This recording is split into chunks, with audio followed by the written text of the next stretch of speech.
በስመ አብ ወወልድ ወመንፈስ ቅዱስ አሐዱ አምላክ አሜን። ተኸታታሊ ንባብ መጽሐፍ ሃይማኖተ አበው ካብ ዝሓለፈ መቐፅልታ ምዕራፍ 5 ንባብ ሃይማኖተ አበው ካብ ዝሓለፈ መቐፅልታ ምዕራፍ 5 ቁጽሪ 1 ካብ ሙታን ተፈልዩ ተንሲኡ ንሲኦል ረጊጹ ብሞቱ ንሞት አጥፍአ ኣብ ሳልሳይ መዓልቲ ካብ ሞት ምስ ተንስአ ኦ ኣቦይ ኣመስኪነካ ኣለኹ ኢሉ ስጉብ ቃል ኣመስገነ። መዝሙር ዘዳዊት 68 ኣብ ቅንፍ 67 ቁጽሪ 1 ዕብራውያን 2:14 ዘመስጊነካ ከዓ በዞም ስጋውያን ከናፍር ኣይኮነን፣ በዛ ሓቅን ሓሰትን ዝዛረበላ ልሳን እውን ኣይኮነን። በቲ ካባኻ ንጉስ ተረኺቡ ብኹሉ ዝፈልጥ በዚ ቃል እዚ እምበር በዚ ካብ ስጋዊ ባህሪ ዝርከብ ቃል ኣይኮነን። እዚ ቃል እዚ ምስ ስጋዊ መሰንቆ ዘይመሳሰል እዩ። መዝሙረ ዳዊት 12 ኣብ ቅንፍ 11 ቁጽሪ 1 ወንጌል ዮሐንስ ምዕራፍ 1 ካብ ቁጽሪ 1 እስካብ 3 ናብ ስጋዊ እዝኒ ዘይኣቱ እዩ። በቲ ኣብዚ ዓለም እዚ ዘሎ ኣብ ምድሪ ዝንገርን ቃል እውን ኣይኮነን። ኦሪት ዘፍጥረት 27 ቁጽሪ 16 እስካብ 28 እኳ ደኣ ኣባኻ ተረኸባ ኩሉ ፍጥረተ ዝተፈጠረላ ቃል እዩ። ኣብ ህልውና ኣቦኻን ኣቦይን ዘሎ መንፈስ ቅዱስ ህሉ ኮይኑ ዝነግር እዚ ቃል እዚ እዩ። መዝሙር ዘዳዊት 33 ኣብ ቅንፍ 32 ፍቕዲ 7 ወንጌል ዮሐንስ ምዕራፍ 1 ፍቕዲ 3 እስካብ 5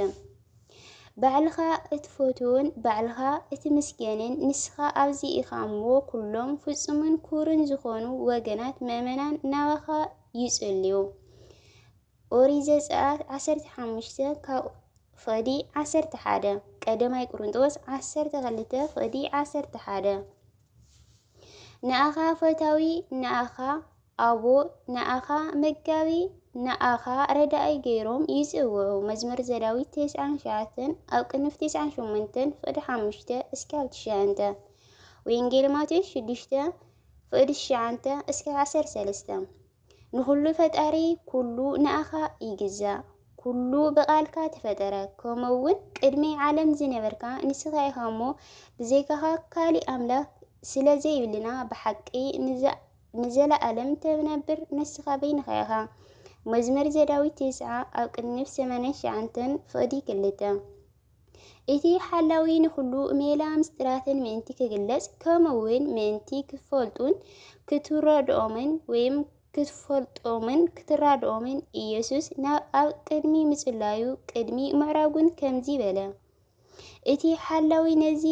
ኢልምስጥናውያን ክፈልጥ ይግብኦ በለና።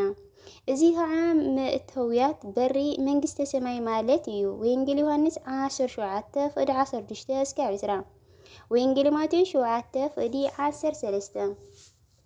ምኽንያቱ እቶም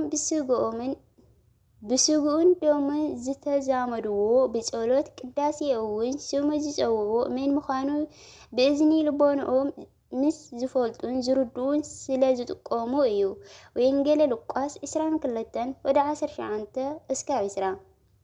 ከምኡውን እቶም ሓደስቲ ኣመንቲኣቱም ኣሕዋት ናብ እግዚኣብሔር ቀሪብኩም ብኡ ጥራይ ኣሚንኩም ጽኒዕኩም ከም ዘለኹም እውን ፈሊጥኩም ኣለኹም ይብልዎም። መጽሓፍ ኤፌሶን 2 ፍቕዲ 13 ወንጌል ዮሐንስ 1 ፍቕዲ 6 እዚ ድማ ነቲ ንኣኣ ንህበኩም ዝተዛረባ ሃይማኖት ናትኩም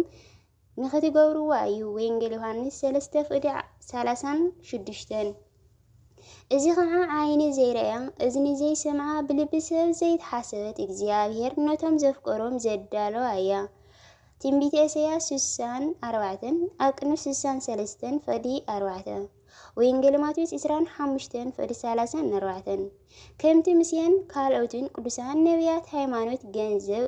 እግዚኣብሔር ምዃና ዝተዛረቡ እዩ። ዘዳግም 6 ፍቕዲ 4 ትንቢተ ዳንኤል 3 ፍቕዲ 18 ክብርን ምስጋናን ጽንዓትን ንዘለኣለም ይግብኦ ኣሜን። መቐፅልታ ምዕራፍ 6 ቁጽሪ 1 ዳግማይ ከዓ እቶም ብሓቂ ዝሰበኹልና ሃዋርያት ብዛዕባ ቅነቲ ሃይማኖት ቅድስት ስላሴ ኣብ ዲድያስቅልያን ኣብ ዝተዛረቡ 12 ሃዋርያት ሃዋርያው ቅዱስ ጳውሎስ ሓው ጎይታና ያዕቆብን ሰብኣቱ ዲያቆናትን 72 ኣርድእትን ከምዚ ይበሉ ንሕና ደቂ እግዚአብሔር ውላድ ሰላምነቶም ብቕንዕና ዝእዘዙ ነዚ ቅዱስ ቃል እዚ ንሰብኽ መዝሙር ዘዳዊት 22 ኣብ ቅንፍ 21 ፈድ 6 ሮሜ 8 ፈድ 27 ንኹሉ ብዝፈጠረ ብሓደ ኣምላኽ በአብ ጎይታና መድኃኔ ዓለም ኢየሱስ ክርስቶስ በአቦ ጎይታና መድኃኔ ዓለም ኢየሱስ ክርስቶስ በእግዚአብሔር አብ ነአምን ወንጌል ዮሐንስ 5 ፈድ 17 እስከ 18 ከመይ ንህልውንኡ ኣራካቢ ወይ ከዓ ምኽንያት የውሉን መዝሙር ዘዳዊት 9 ፈድ ክልተ رأي يوحنس 22 ፈዲ 30 أقدمنا كم زولنايو بخلو زبنو بينو نسلو يومبر مجمرتان مفزمتان يولون زي الوقت برهان ناتيو ناو كقرب زخيل يلون كلتا ايكونن سلستون ايكونن توسخون يولو من الزلالم صاني زنبر حدا رايو مصحف يفسون 4 فدي 6 بأوريت النبياتن فسيمنا فرينايو امبر زي فلت سور ايكونن نخلو زفتره لعلو خلو زلو او لعلو كلو فترت سلطان زلو كم زخونه ايو زداغم 30 كلتن فدي 6 مزمر قدس داويت 33 او كنف 32 فدي 5 اسكا 6 مصحف عبراويان 1 فدي 1 رأي يوحنس 15 فدي 3 اسكا 5 ዓለም ከይተፈጠረ ዝተወለደ ናይ ጎይታና መድኃኔ ዓለም ኢየሱስ ክርስቶስ አቡ እግዚአብሔር አቡ ሓደ እዩ ወልዱ ዋህድ ምስኡ ማዕረ ዝኾነ ናይ ባህሪ አምላኽ እዩ ኩሉ ሰራዊትን ሲሜታትን ስልጣናትን ዝፈጠረ ብዳሕረዋይ ዘበን እውን ሰብ ንኽኸውን ዝፈቀደ ብዘይ ዘርኢ ሰብኣይ እውን ካብ ንጽህቲ ድንግል ዝኾነት እመቤቴ ቅድስት ድንግል ማርያም ስጋ ዝለበሰ ገላትያ 4 ፈደ 4 ወንጌል ዮሐንስ 1 ፈደ 1 እስከ 18 ኃጢአት ከይሰርሐ ከም ሰብ ብንሽተይ ወይ ከዓ ብብንሽተይ ዓበየ አፉ ሓሶት የልወን ወንጌል ሉቃስ 2 ፈደ 52 ወንጌል ዮሐንስ 8 ፈደ 46 بدحر زي بسجا حمامة موتة أساسا معلتي كاموتان تفوليو تنسى ناوتي زلاقو أب ناو سماي عرجة هايلي بزلو معرنت كعات غمتا مزمر زداويت 40 شوعتن أو كنف 40 شدشتن فدا 4 اسكا 5 نتي كاب أب زترخى منفس حقي براغلطوس لآخرنا عالم زدحانا مس أبن ولدن بقدمنا زنبرأيو وينجل يوحنس 15 فدي 26 اسكا 27 وينجل يوحنس كلتا فدي 1 انبار كله እግዚአብሔር ዝፈጥሮ ንጹህ ከም ዝኾነ ርኩስ ከም ዘይብሉ ንግንዘብ ኣለና ኦሪት ዘፍጥረት 1 ፈደ 1 እስከ 18 ቀዳማይ ጢሞቴዎስ 4 ፈደ 3 እስከ 5 ህይወት ስጋ ዝኾነ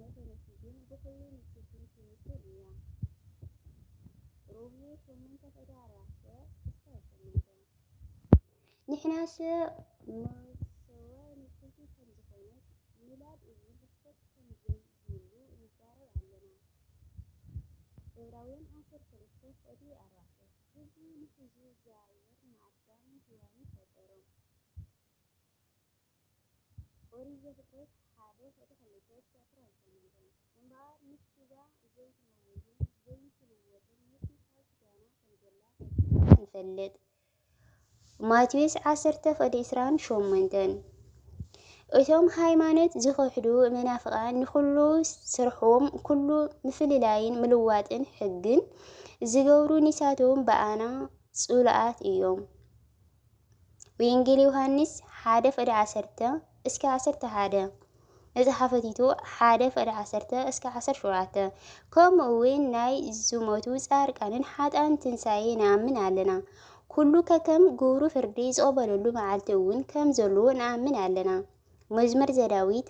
104 ኣብ ቅንፍ 103 ፈዲ 29 እስከ 31 رأي يوحنس 22 فقد 12 داقمنا أول كريستوس سب بمخانو فاسيمنا قلت كم زولو نعمن بحقي سب زخانة نسوك زاوير قاليو وينجل يوحنس حادف إلى حادة اسكا رعتا قدما يوحنس حادف إلى حادة اسكا عسرتا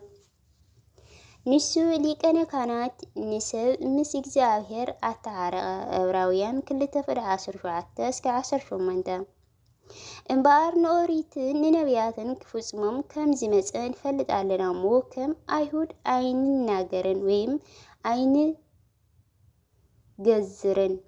ماتيوس 5 فد 10 شعاتا اسكا 10 رومية كل تفد 20 شعاتا اسكا 20 شعانتن كلهم سوات ناتو ممزا تسفا زغورو كاو أيهود كاو سور إسي زترخب إيسيس كريستوس سلطانو ناي بحريو نو فصومن مسجنن لعلن بارخوتين مسجنان زمارين لو من كل ساعة نزل عالم يخون آمين دقيمة أون بزعوات سعي موتان أو ززارو أنقص أو ديادسكيليا ناي كريستوس دق مزامرتو زخنا نحنا ممنان بوينجل كمزي إلنا نأمن ولو نسو أمنيو أو زتزارو حاسود يلون مزمر زداوي 89 فقدي 28 اسكال 30 شعاتن نبي داويد إزاهير أو كلو قال أمنيو بخلو سرحو حقيو مزمر زداوي 235 أو كنت 234 فقدي 10 كاب نصحاتن قدستن زخونت امبيتي قدست ድንግል ማርያም ስጋ ለውሱ ፈጢሩ ዝተዋሃደ ንስዩ ንኹሉ ሰብ ዝፈጠረ ንስዩ ካብ ሙታን ተፈልዩ ዝተንሰውን ንሱ በይኑ እዩ ንኹሎም ሙታን ዘተንሰውን ንስዩ ሮሜ 1:3 እስካብ 5 ማጸልታ ምዕራፍ 7 ፍቅዲ 1 ይቀጽል ስለ ቅዱስ ቃሉ ናይ ቃል ባለቤት ልዕለ ባህሪ እግዚአብሔር አምላክና ስሙ ዝተኸበረን ዝመስገንን ይኹነልና ለዘላለም አሜን። ስብሐት ለእግዚአብሔር ወለወላዲቱ ድንግል ወለመስቀሉ ክብር አሜን።